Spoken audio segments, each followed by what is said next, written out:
UAE,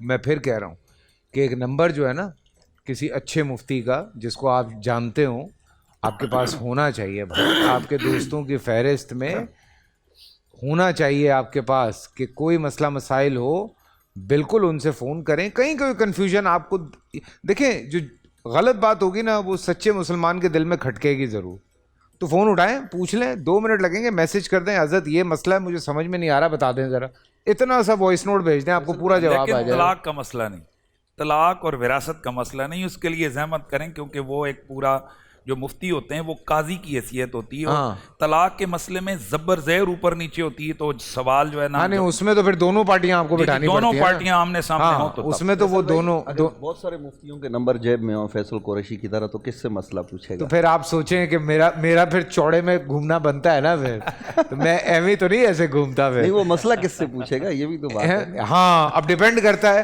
کہ وہ مسئلہ کس سائڈ کا, اگر بیوی کی سائڈ کا ہے تو اس طرف فون کروں گا, اگر اپنی سائڈ کا ہے تو پھر اس طرح فون کروں گا کیونکہ بیگم ادھر سے ہیں. تو میں نے کہا یہ تو, لیکن دیکھیں اس میں کوئی وہ بات نہیں ہے, ہم یہ والی انڈیویجویلٹی ہو تو اس میں کچھ غلط نہیں ہے بھائی. آپ تھوپ نہیں سکتے کسی کے اوپر اپنا آپ, یہ بات طے شدہ ہے. اللہ تعالیٰ خود ہی آپ کو سمجھاتا ہے, اور میں یہ بات بہت اس فسوق کے ساتھ کہتا ہوں, میں اپنے علماء کرام سے بھی یہ کہتا ہوں, میں دوستوں سے بھی کہتا ہوں, پیار سے سمجھائیں, پیار محبت سے تو دنیا کے بڑے بڑے مسئلے حل ہو جاتے ہیں. مفتی صاحب آپ کی طرف آؤں گا, پھر میں آخر میں امین شہیدی صاحب سے اینڈ کرواؤں گا بات. جی بسم اللہ الرحمن الرحیم. دراصل میں 2 چیزیں ہیں. پہلی چیز تو یہ ہے کہ ہماری جو قوم ہے بحیثیت قوم ہم بہت ہی سادہ اور خام خیالی کے مالک لوگ ہیں. اس کی وجہ یہ ہے کہ ہم نے چونکہ ہم ہندوستان میں رہتے ہیں, عرب میں نہیں عجم میں رہتے ہیں, اور عجم میں رہنے کی وجہ سے ہم سعودی حکومت کو ہمیشہ اسلامی حکومت تصور کرتے ہیں, اسلامی حکومت سمجھتے ہیں. جی جی. جبکہ وہ زمین جو ہے عرب, اسلام وہاں آیا ہے, وہاں کی حکومت اسلامی نہیں ہے. پہلی بات, وہاں کی حکومت اسلامی نہیں ہے. یہ الگ بات ہے کہ ہمیں آج بھی وہاں پروٹوکول مل جاتا ہے, لیکن بات سچی کرنی چاہیے. ویری گڈ یار, کیا بات ہے یار, کیا بات ہے. دوسری بات, جتنی آزادی کے ساتھ یہاں بیٹھ کر بول نیوز کے چینل پر, نیشنل چینل پر ہم یہاں دین کی بات کر رہے ہیں, اس طرح سے وہاں بیٹھ کر دین کی بات نہیں کی جا سکتی. واہ واہ, ٹھیک ہو گیا. واہ واہ. میں اس کا عینی گواہ ہوں کہ شیخ صالح طالب خانہ کعبہ کے امام ہیں, مگر انہیں 10 سال قید سنا دی گئی. کس بات کے کرنے پر؟ صرف بے حیائی, کہ بھئی حکومت بے حیائی کو پروموٹ کر رہی ہے, صرف اس بات پر. ابھی پچھلے مہینے کی بات ہے, یہ شعبان المعظم کی بات ہے, کہ سعودی حکومت نے شیخ صالح طالب سے کہا, اس کے والد کو بلا کر کہا کہ شیخ صاحب آپ صرف معذرت نامہ لکھ دیں کہ مجھ سے غلطی ہو گئی. انہوں نے معذرت نامہ نہیں لکھا, انہوں نے کہا جی 10 سال قبول ہیں, معذرت نامہ نہیں ہے, خانہ کعبہ کی امامت چھوڑ دی. اس کا مطلب یہ ہے کہ جو رجل ہوتے ہیں نا, مرد ہوتے ہیں, وہ ہر میدان پر ہر وقت ہر زمانے میں موجود ہوتے ہیں. واہ. وہ سعودی عرب میں بھی ہیں, وہ پاکستان میں بھی ہیں, وہ پوری دنیا میں ہر جگہ کسی نہ کسی جگہ پر موجود ہوں گے. دوسری بات یہ ہے کہ یہ جو چیز جس پر آج آپ نے بہت خوبصورت بات کی, اس ٹاپک کو چھیڑا, اس کی کلیوں کو کھولا, عقدوں کو کھولا, اس کے متعلق اگر میں آقا دو عالم اللہ کے پیارے حبیب دکھی دلوں کے طبیب جناب رسول اللہ صلی اللہ علیہ وسلم کا ایک ہی فرمان علی شان پڑھوں تو میرے خیال میں ساری بات آپ کو سمجھ آ جائے گی. آقا دو عالم صلی اللہ علیہ وسلم نے فرمایا اذا لم تستحی فاصنع ما شئت, جب تم حیا نہ کرو جو چاہے کرو. تمہاری اہمیت ختم, تمہارا مقام ختم, تمہارا رتبہ ختم. اذا لم تستحی فاصنع ما شئت, جب تم حیا نہ کرو, تم میں حیا نہ رہے, پھر تم کسی کام کے نہیں ہو. تو یہ پوری دنیا کو بے حیا بنانے کا بنیادی مطلب یہ ہے کہ اس قوم کی اللہ کے ہاں اور اس کے رسول صلی اللہ علیہ وسلم کے ہاں کسی قسم کی کوئی اہمیت نہیں رہے گی.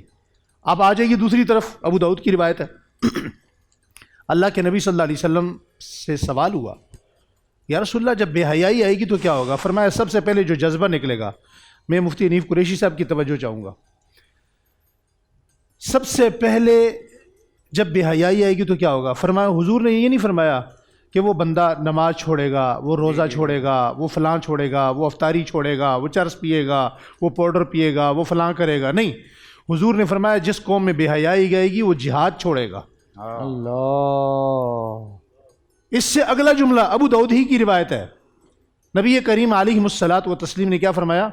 جب میری قوم، میری امت جہاد چھوڑے گی تو یہ وہ وقت تھا. حضرت ابو موسیٰ اشعری فرماتے ہیں کہ جس وقت آقا دو عالم صلی اللہ علیہ وسلم یہ بات جناب صدیق اکبر سے فرما رہے ہیں، اس وقت میں دیکھ رہا ہوں کہ نبوت کی آنکھوں میں آنسو ہیں، اور وہ آنسو نبوت کی داڑھی سے نکل کر آپ کے کرتہ مبارک پر، آپ کے بشت مبارک پر آ گئے. سیدنا صدیق اکبر نے گھٹنے پہ ہاتھ رکھا، فرمایا یا رسول اللہ صلی اللہ علیہ وسلم کوئی زیادہ پریشانی والی بات ہے؟ فرمایا ابو بکر یہ وہ وقت ہوگا کہ جب میری قوم بے حیائی کو اختیار کرے گی اور پھر اس سے جذبہ جہاد نکلے گا، پھر ذلت کو اللہ جل شانہ اس قوم پر مسلط فرما دیں گے. اذا ترکتم الجہاد فسلط اللہ علیہم الذلہ. مجھے آپ ایمانداری سے بتائیے، یہ علماء کا پینل یہاں بیٹھا ہے، اگر میں غلط کہوں تو یہ مجھے ٹوک بھی سکتے ہیں اور یہ پھر تصدیق بھی کر سکتے ہیں، بتا سکتے ہیں کہ میں بات غلط کر رہا ہوں یا ٹھیک کر رہا ہوں. آج پوری دنیا کے اندر میں ان لوگوں کی بات نہیں کر رہا جنہوں نے جہاد کے نام پر پیٹ پالے، جنہوں نے جہاد کے نام پہ دہشت گردی کی، جنہوں نے جہاد کے نام پہ لوگوں کو قتل کیا، انتقام لیا. میں یہ بات کہہ رہا ہوں کہ کیا جہاد کو میرے ملک میں یا پوری دنیا میں جرم نہیں بنا دیا گیا؟ بالکل، بہت اچھی بات. اگر جہاد جرم ہے تو سمجھیے کہ دشمن اپنے کام میں بڑی تیزی کے ساتھ کامیاب ہو رہا ہے. کامیاب کیوں؟ وہ جس طرح ابھی قریشی صاحب نے ایک حوالہ دیا نا جی قریظہ کا، الیہود والنصارى من جزیرۃ العرب. حضور نے فرمایا ان کو نکالنا ہے. نکالا کس نے؟ عمر نے. نکالا کس نے؟ جناب علی المرتضیٰ نے. حضرت عمر رضی اللہ تعالیٰ نے فلسطین میں مسجد اقصی میں کھڑے ہو کر کہا تمہارا یہ کیا کام، چابی دو، کس کو؟ نکلو. وہ آج تک نہیں بھولے. اس کی ایک چھوٹی سی ایگزامپل دوں. ہمارے سیالکوٹ چونکہ بزنس کی منٹی ہے نا، سیالکوٹ میں ہمارے ایک دوست ہیں، انہوں نے فیکٹری بنائی. فیکٹری کے اندر وہ مسجد بنانے لگے تو انہیں پتہ نہیں تھا کہ یہ جو بندہ فرانس کے ویزے پر، فرانس کے پاسپورٹ پر ہمارے پاس آیا ہے، یہ بندہ فرانس کا نہیں ہے، یہ کہیں اور کا ہے. اب اس کے پاس جتنی بک اس نے منگوائیں یا اس کے پاس موجود پڑی ہوئی تھیں، وہ دو شخصیات کا مطالعہ کرتا رہا، ایک حضرت عمر کا، ایک حضرت علی کا. مسلمان نہیں ہے، یہودی ہے. ٹھیک ہے. اب اس قوم کو صرف دو باتیں آپ اپنے پینل سے سمجھا دیں. بے حیائی چھوڑو گے جذبہ جہاد آئے گا. واہ واہ واہ. ورنہ یہ وہ قوم ہے کہ امام مہدی ابھی آ جائیں، اسی سیکنڈ، اسی رمضان میں آ جائیں، یہ قوم امام مہدی کا ساتھ نہیں دے گی. زبردست. یہ قوم کہیں اور کھڑی ہوگی. صحیح بات. یہ رنگینیوں والی قوم ہے، یہ رنگین پسند قوم ہے، یہ بے حیائی پسند قوم ہے، یہ فحاشی پسند قوم ہے، یہ تقوی پسند قوم نہیں ہے. اور تقوی پسند وہ لوگ ہوں گے، ان کی نشانی یہ ہوگی کہ وہ ہمیشہ حق کے ساتھ جڑے رہیں گے. آج سارے علماء، چلو ہم لوگوں کو کہتے ہیں نا مولوی لڑاتے ہیں، ہم کھڑے ہو جاتے ہیں ایک جگہ پہ، ہمارا اتفاق ہو جاتا ہے. کتنے لوگ ہمارے ساتھ دیں گے حق بات کہنے کے لیے؟ کتنے لوگ آ جائیں گے؟ اس قوم کو صرف دو باتیں سمجھا جائیں، سم اپ کرتے ہوئے دو باتیں سمجھا جائیں اس قوم کو کہ بے حیا قوم کو جی بے حیا قوم کو اللہ تعالیٰ نے یہ فیصلہ کر لیا ہے، بے حیا قوم کو یا فرد کو اللہ اس دین کے لیے قبول نہیں فرمائے گے. اس دین کے لیے بے حیا بندے کو قبول نہیں کیا جائے گا. یہ سارا وہ پروگرام ہے. اور جس قوم میں حیا ہوتی ہے اس میں جذبہ جہاد ہوتا ہے. واہ. بدر میں کیا تھا؟ واہ. احد میں کیا تھا؟ خندق میں کیا تھا؟ تبوک میں کیا تھا؟ اس قوم کو دو چیزیں سکھا دیں. اگر جذبہ جہاد کو لانا ہے اس کے لیے حیا اختیار کرنی پڑے گی. اذا لم تستحی فاصنع ما شئت. بس میرا درد دل تو صرف اتنا ہی ہے، یہ قوم پلٹ کے واپس محمد مصطفیٰ کے قدموں پہ آ جائے. حضرات خلفائے راشدین، صحابہ اکرام، اہل بیت اعظام، ابو بکر، عمر، عثمان، علی، حسن، حسین، عشرہ مبشرہ، بدری صحابہ، انصار صحابہ، مہاجرین صحابہ حضور کی آل کے نقش قدم پر آ جائے. اس کے علاوہ اس قوم کے پاس بچنے کا کوئی راستہ بچا ہی نہیں. میں ایک مجھے شیخ صاحب کی بات کو اضافہ کرتے ہوئے کہوں گا، جب پیرس ہٹلر پیرس سلنڈر ہو گیا نا ہٹلر کے سامنے بغیر لڑائی کے،